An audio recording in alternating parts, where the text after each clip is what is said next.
Ya, Assalamualaikum warahmatullahi wabarakatuh. Perkenalkan nama saya Yesa Aradia Pasya dan Nama saya Hussein Abdul Ghani. jadi kali ini kita bakal eh, demoin project UAS kita nih, interoperabilitas. Jadi intinya di sini kita bakal ngebangun sebuah sistem API yang fokus ke kecepatan dan kemudahan integrasi antar platform. Nah, jadi kita bakal bahas gimana data bisa mondar-mandir dengan aman dan rapi nih. Nah, buat senjata utamanya kita pilih Lumen. Kenapa nggak Rapel biasa? Nah, karena buat interoperabilitas kita butuh yang highway atau kencang ya. Ya, Dan Lumen emang jagonya buat urusan microservice atau API. Buat menyimpannya kita bakal pakai MySQL, benar. database sejuta umat lah. Yang udah pasti stabil dan gampang buat manajemen relasi datanya. Mungkin bisa langsung saja Nah, kita demoin. baik untuk selanjutnya bisa kita lihat pada struktur folder di sini semuanya rapi.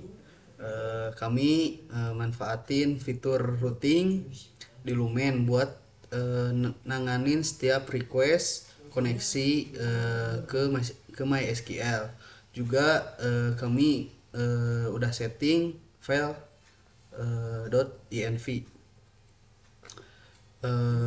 Intinya setiap endpoint yang kami bikin di sini dirancang supaya dikonsumsi oleh aplikasi lain. Mau itu web, pakai React, Vue, atau bahkan aplikasi mobile sekalipun. Nah, untuk konfigurasi ke database MySQL-nya seperti ini. Ada DB Connect yaitu sama dengan MySQL, dan DB hostnya itu adalah localhost si MySQL tersebut dan portnya. Lalu ada nama database, dan untuk username kita pakai root. Untuk selanjutnya kita praktekkan buat coba get data, atau dimulai dari login dulu terus langsung ke get.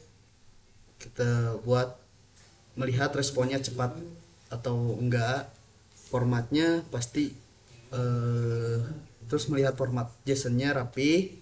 Terus kita coba input data baru lewat post. Lalu kami akan masukkan body datanya kayak gitu. Nah, untuk selanjutnya kita masuk ke postman-nya. Yang pertama, yang tadi sudah saya katakan, kita mulai dari login. Di sini di halaman loginnya kita memasukkan format JSON, yaitu email dengan email admin gudang. Untuk passwordnya yaitu password. Nah, setelah itu kita klik send. Ini harus kenal. Nah, ketika login di sini otomatis endpoint akan memberikan endpoint akses token, yaitu berupa tipe tokennya bearer. Di copy. Tapi kita get item dulu. Nah, untuk token bearernya masukkan ke header. Token bearer tuh ini ya hasil dari yang login kita tadi. Ya, akses biar bisa ngeakses. Nah, di sini mengget by ID, di mana ID 1 menjelaskan bahwa endpointnya ada kategori ID, lalu ada item kode, lalu ada nama barang atau item kayak lampu hias, terus ada stoknya, dan ya lokasinya ada di gudang A8, gudang A8. Oh iya 8. Lalu ada tampilan waktu di mana kita memasukkan data tersebut. Lalu ada ID kategori yaitu ID 2, lalu nama kategorinya furniture. Nah, kita akan coba dulu ngepost atau menambahkan data baru.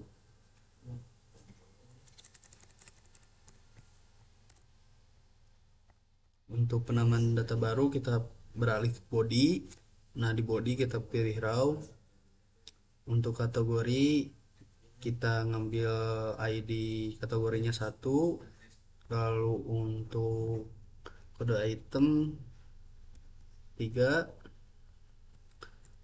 Untuk nama itemnya kita pakai iPhone 17 Pro. Dan untuk stoknya ada 25 dan disimpan di gudang B3. Setelah itu kita klik send. Nah, endpoint yang barusan menunjukkan bahwa status sukses, data berhasil ditambahkan dengan kategori ID nomor 1, item kode RBG 103, nama itemnya iPhone 17 Pro, dan stoknya di 25. Untuk lokasi di gudang B3. Selanjutnya kita akan ngecek story stok barusan menggunakan ditambahkan ya yang sudah ditambahkan dengan by ID. Bentar. Sebelum itu kita masukkan lagi token tadi.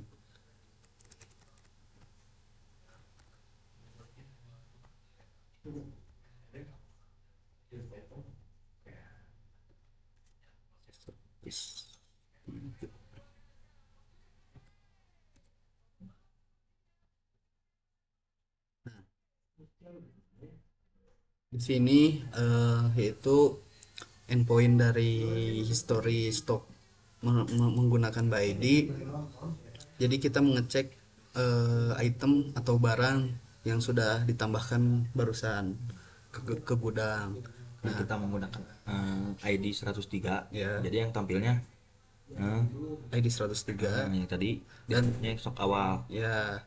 Nah, dari endpoint tersebut menyatakan sukses, dan untuk datanya data item atau data yang masuk ke story stock ID 107, untuk ID itemnya 103 dan tipenya in, yaitu masuk ke gudang.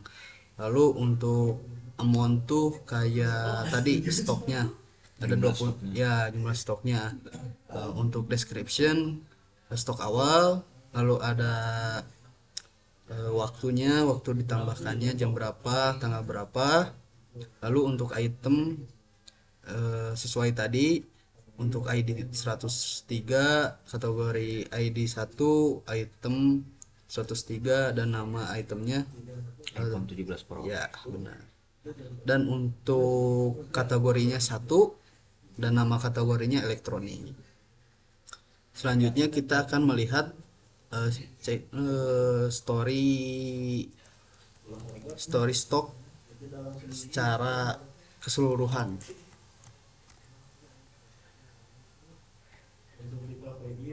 Nah, untuk itu endpointnya di sini menyatakan sukses. Untuk datanya di sini dari ID 1 sampai ID 103.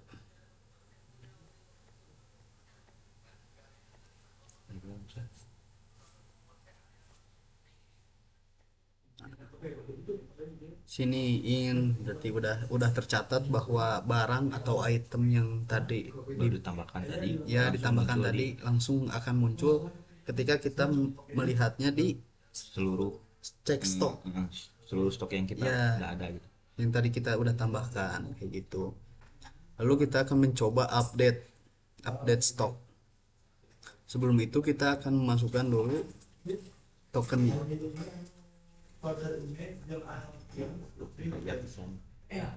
Nah, untuk update stok tadi kan stok iPhone 17 Pro Max itu ada Mungkin 25. sebelumnya ID-nya ganti dulu 103 kan tadi. Ya, sebentar dulu penjelasan nih. Sedikit penjelasan. Tadi kan stoknya ada 25.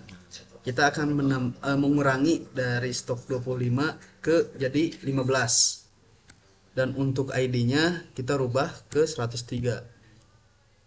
Lalu ketika itu kita send. Nah, Stoknya berubah. stoknya juga berubah jadi 15. Setelah itu kita cek lagi, cek story stoknya.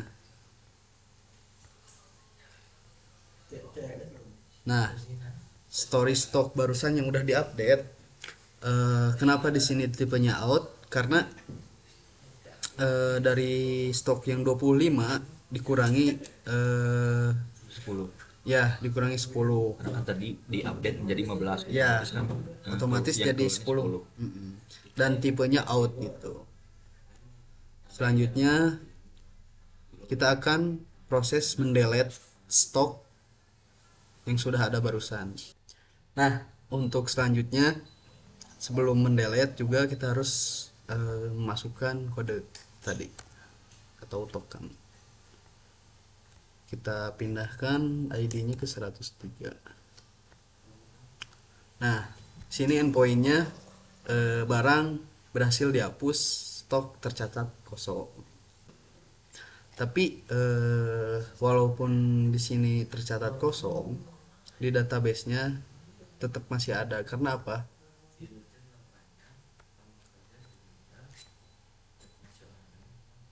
Karena kita melakukan namanya di dalam dunia pergudangan gak mungkin dong kita menghapus semua datanya secara keseluruhan ya secara permanen.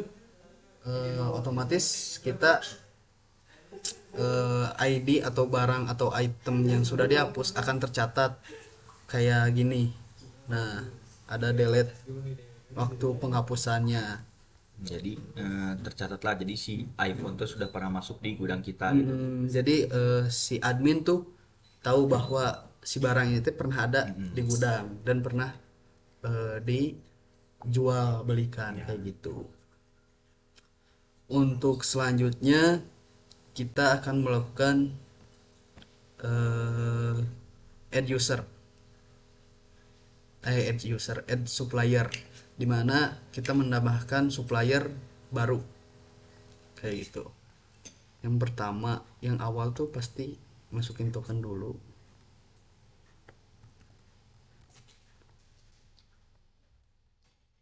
Lalu pindah ke body, ganti ke raw. Lalu ketikkan JSON-nya. Harga pasca kita ganti menjadi ucok Abidin. Ucok Abidin. Untuk nama perusahaannya PT Jaya Abidin. Setelah itu kita send. Nah, endpoint ketika udah ditambahkan akan muncul endpointnya untuk status sukses, data nama supplier udah ada, nama perusahaan udah ada, Dan tanggal atau waktu yang kita masukkan barusan. dan untuk ID-nya juga udah ada, dan ada pemberitahuan bahwa supplier berhasil ditambahkan. Lalu untuk selanjutnya kita akan mengget si supplier barusan.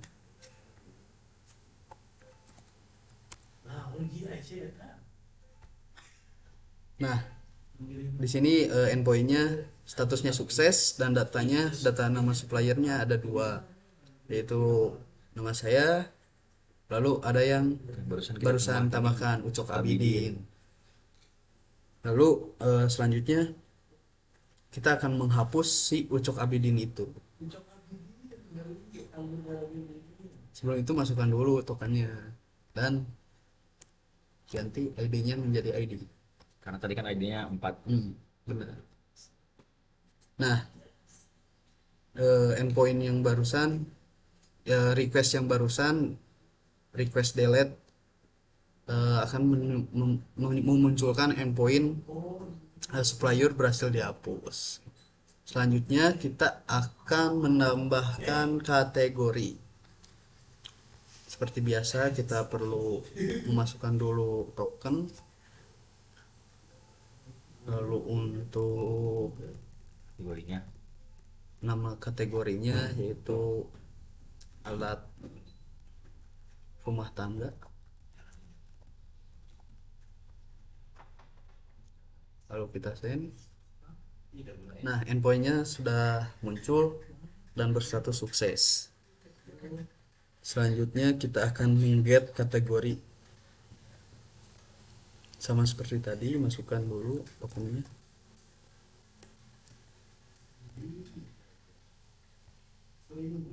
Nah, endpoint yang request yang barusan muncul endpointnya, yaitu ID pertama elektronik, ID kedua furnitur, ID keempat produk digital, lalu ID yang kelima alat rumah tangga. Selanjutnya kita akan melakukan update kategori. Seperti biasa, masukkan dulu tokennya, lalu pindah ke body, ganti ke raw. Barusan kan nama kategorinya alat rumah tangga. Alat rumah tangga. Nah, kita ganti alat rumah tangga masa kini. Jangan lupa mengganti ID-nya dulu. Iya. Tadi kan ID-nya 5. ID 5. Nah, ID 5 endpoint yang barusan request yang tadi Dari asalnya namanya alat rumah tangga ya jadi diganti menjadi alat rumah tangga masa kini. ya benar. Dan message-nya kategori berhasil diupdate. Selanjutnya kita akan melakukan request delete. Atau penghapusan. Ya, seperti biasa kita masukkan dulu tokennya. Lalu ganti ID-nya jadi 5. Karena kita mau menghapus yang ID yang tadi. Ya. Nah, endpoint-nya di sini sudah terlihat status sukses dan message-nya kategori berhasil dihapus. Kita lihat dulu request selanjutnya Berhasil kehapus atau enggak. Nah, sini endpoint-nya berhasil kehapus kayak gitu. Selanjutnya kita logout.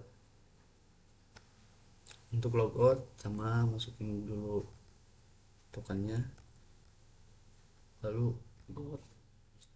Nah, endpointnya berhasil logout. berhasil logout.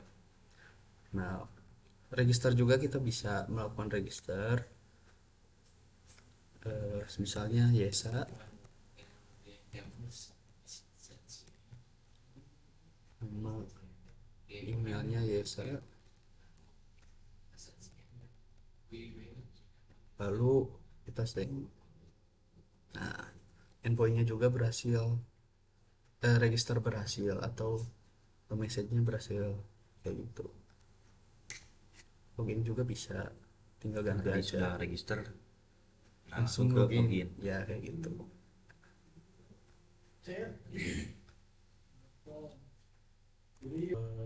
Mungkin kesimpulannya dengan pakai framework Lumen dan database MySQL kita berhasil bikin sistem yang enggak terlalu enggak cuma fungsional tapi juga efisien.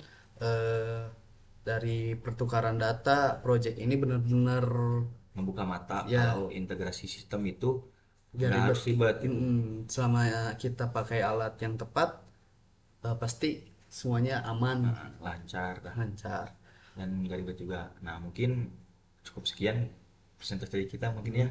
Nanti kalau penasaran sama codingnya bisa langsung meluncur aja ke repo GitHub. Mungkin sekian dari kami berdua. Mohon maaf bila ada salah kata atau ada yang ngelewat dikit. Assalamualaikum Warahmatullahi wabarakatuh.